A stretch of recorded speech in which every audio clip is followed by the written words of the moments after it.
This time, we're starting off the video with Danielle Cohn, who is in some hot water yet again, and it's nothing new this time around. The TikToker has once again been caught saying the N-word. I mean, it's just like she never learns her lesson, right? The drama started when Danielle posted a TikTok of herself dancing to a song where, surprise, surprise, she lip-synced the N-word. You better than your exes. I told that nigga to stop it. He was talking out his neck. The difference is with me.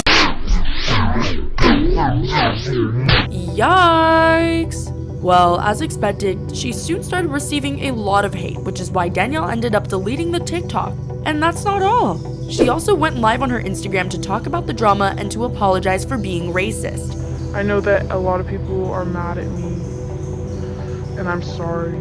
However, people were still after her for trying to pass her behavior off as normal, which is when she went on to explain that she wasn't trying to normalize it and that whatever she did was really messed up.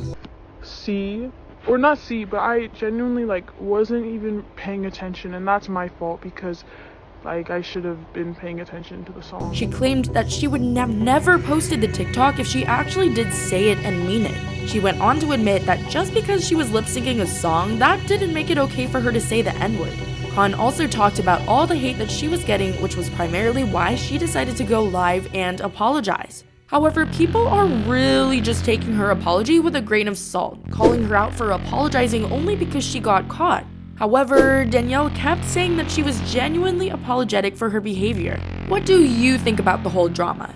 Do you think Danielle really means it this time, or will she go back to her old ways? I don't know what to do. Moving on from Danielle, it looks like Mad Lewis is finally ready to speak up about Jaden and Nessa, and all the tea that she has spilled is giving us life. This tea is hot. Mads went on to Dixie D'Amelio's show and spilled all the beans about Jaden's cheating. She claimed that Jaden was ready to marry her and always talked about their future. Josh told Jaden a week before all that happened, he said, "I'm ready to marry this girl, bro. I literally love this girl." Doesn't that make me want to cry? I just got chills. I got warm chills too. I found out that he cheated on me through our entire relationship, So what I said on the Call Her Daddy podcast. Yikes! When Dixie asked Mads if she thought the whole thing between Jaden and Nessa was just a publicity stunt, she said that she thinks all of this was set up by Ness and her management, but she believes that they really are together now. So I mean, it could be a publicity stunt, and then now it's not.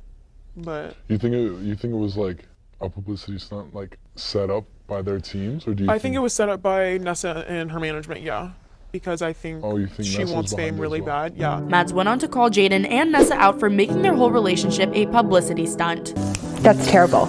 Mads ended by saying that she has no regrets from this relationship because Jaden taught her all that she didn't want in a man. No, actually. He taught me what I don't want in a man.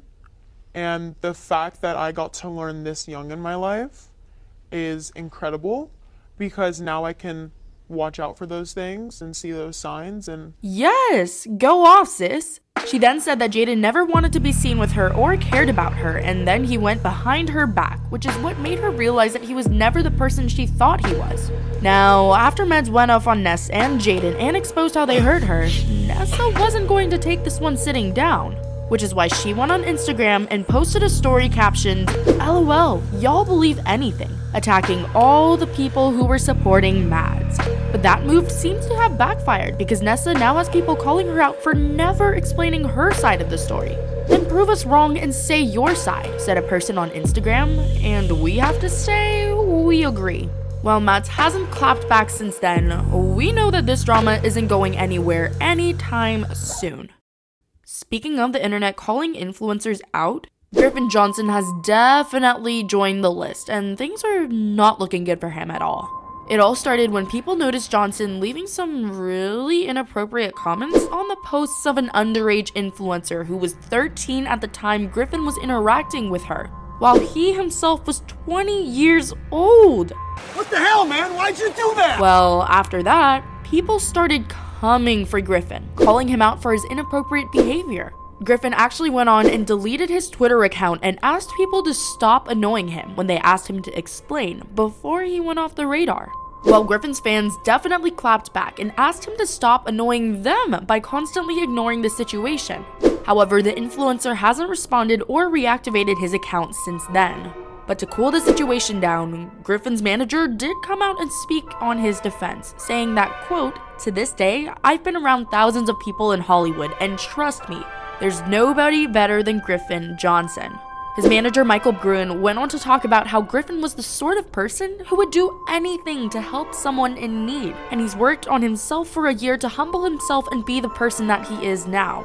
Bruin ended his statement by saying that the longer he has known Griffin, the more he has made every attempt to work out any good faith criticism that he receives. Since then, Griffin seems to have reactivated his account and has deleted his last tweet. Now, that's a good sign, isn't it? And lastly, we have Dixie D'Amelio, who shocked everyone by presenting at the Billboard Awards. Dixie and her beau Noah Beck walked their first ever red carpet together, and Dixie even went on and introduced AJR's performance as part of the show. A major win for the TikToker, we'd say.